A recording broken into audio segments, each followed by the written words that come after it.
Hello and welcome to your daily English practice. My name is John. It's great to have you with us. And I'm Bia. We are so happy you are learning English with us today. Hello, everyone. Today, we have a really fun topic. It's something many English learners ask about.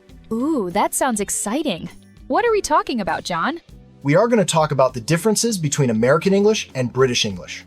Oh, right. Like how some people in London speak a little differently than people in New York. Exactly. But don't worry. It's not a big problem. The languages are almost the same. But some words are different, and that's what we will explore. Yes, and we will make it super simple and easy to understand. We will use short sentences and basic words, so you can just relax and listen. Ready to start, Bia? I am so ready. Let's go. Okay, John, where should we start? There are so many words we can talk about. Let's begin with something everyone loves. Food. Great idea. Okay, so after dinner, I sometimes like to eat something sweet. My favorite is a big chocolate chip cookie with a glass of milk. A cookie. I love cookies too. Now, that's a very American word. If you were in the United Kingdom, in Britain, you would call that a biscuit. A biscuit? That's so interesting. For me, in America, a biscuit is something totally different. It's a kind of soft bread. We eat it with breakfast, sometimes with butter or jam. Right, that's a big difference. So, in the US, a cookie is sweet. In the UK, a biscuit is sweet. Wow. Okay, what about another food? I love potatoes, especially long, thin, fried potatoes. I call them French fries. French fries, a very popular food. In the UK, they call those chips. Chips? But for me, chips are something else. Chips are the thin, crunchy potato snacks that come in a bag. I know, this one is a little confusing. What you call chips, British people call crisps. Crisps. Okay, let me try to remember. So my French fries are their chips. That's right. And my chips are their crisps. You got it. It's not so hard when you see them together. That makes sense. Okay, let's move away from food. What about where we live? Our homes. A great topic. So, you might live in a building with many other homes. In America, you call your home an apartment. Yes, I live in an apartment. In the UK, they call it a flat. A flat. I have heard that word in British movies. So, a building has many flats.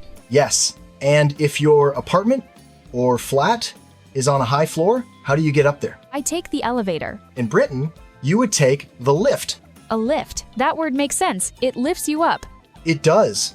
And what about the land outside a house, with grass and maybe some flowers? We call that a yard. Like a front yard or a backyard. In the UK, that is called a garden. A garden? For us, a garden is usually a place just for growing vegetables or flowers. A yard is the whole grassy area. Another small but interesting difference. This is so cool. Okay, what's next? How about taking a break from work? In the summer, my family and I go on a long vacation. Vacation, a great word. In Britain, people go on holiday. Holiday. But a holiday for me is just one day. Like Christmas Day is a holiday, or the 4th of July is a holiday. That's true in the UK too, but they also use holiday for the long break. They say, I am going on holiday to Spain for 2 weeks. I see. So, holiday can be one day, or it can be a long vacation. And how do people travel? In a big city like New York, we take the subway. The subway. In London, they take the underground. Many people also call it the tube. The tube. I like that name. And when we walk on the street, we walk on the sidewalk. In the UK, they walk on the pavement. Sidewalk and pavement. So many new words. This is great. I think we need to talk about clothes next. Good idea. Let's do clothes. So, when it gets cold in the autumn or winter, I wear a warm sweater. Me too. I love a cozy sweater. In Britain, they call that a jumper. A jumper. That is a fun word. It sounds so energetic. I'm wearing a jumper. It is a fun word. Now, what do you wear on your legs? I am wearing blue pants today. Oh, okay, pants. Like jeans or khakis. Now, this next one is very, very important for travelers. In the UK, they call pants trousers. Trousers. Okay, pants and trousers. Why is this one so important? Because in British English, the word pants means underwear. What? No way. Underwear? So if I go to London and say, I like your new pants, they will think I am talking about their underwear? Yes, exactly. They will be very surprised. Oh my goodness, that is hilarious. That is so important to know. So, in the UK, say trousers, not pants. I will remember that one for sure. Okay, last one for clothes. What about comfortable shoes for walking or playing sports? I call those sneakers. And in Britain, they are called trainers. Sneakers and trainers. It seems like we have different words for so many things. It's true. But the good news is, most people will understand you even if you use the American word in the UK or the British word in the US. People are friendly and helpful. That's good to know. It's just fun to learn the differences.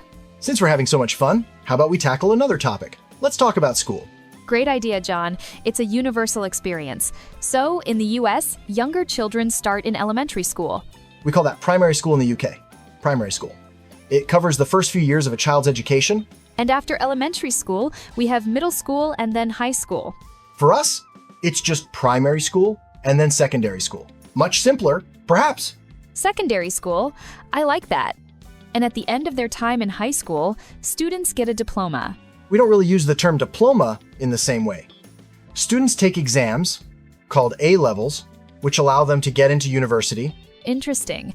And speaking of university, after high school, many students in the US go to college. We use the words college and university almost interchangeably. In the UK, it's a bit different. We almost always say university for higher education that grants degrees. College for us is usually a place for more vocational or technical studies, or for students aged 16 to 18 before university, which we call sixth form college. That's a very important distinction. If an American student says they're going to college, they mean they're pursuing a degree. Let's switch gears, so to speak. How about we talk about cars? Perfect. I drive my car to work every day. What do you put in your car to make it go? I put gas in it, of course.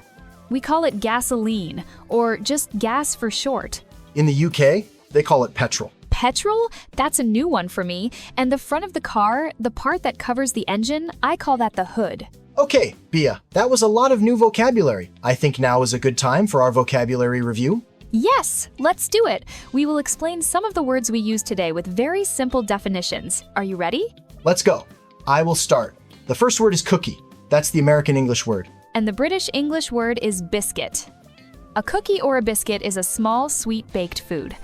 Excellent. Next pair, American English, apartment. British English, flat. An apartment or a flat is a home that is inside a larger building. Perfect definition. Okay, next. In America, we say vacation. And in Britain, they say holiday. A vacation or a holiday is a time when you do not go to work or school. It's a time for rest or travel. Very clear. Let's do another one. American English for warm clothing in winter is sweater. And British English is jumper. A sweater or jumper is a warm piece of clothing for the top part of your body. Great. We have two more pairs. In America, we take the elevator. In Britain, they take the lift. An elevator or a lift is a machine that carries people up and down in a tall building. And now for the last one. The most important one to remember. In American English, we wear pants on our legs. And in British English, they wear trousers. Pants or trousers are a piece of clothing you wear on your legs. And remember, in the UK, pants means underwear. That was a wonderful review. I hope that was very helpful for all of our listeners. And that brings us to the end of our show for today. Thank you all for listening to English Unleashed. We really enjoyed talking about these different words with you. We hope you learned something new and had fun at the same time. The most important thing is to communicate. It doesn't matter if you use apartment or flat. People will understand. That's right. The best way to learn is to practice. Try to use one of these new words today. Yes, we hope you will join us again for the next episode. Until then, keep practicing and have a wonderful day. Goodbye. Goodbye, everyone. Take care.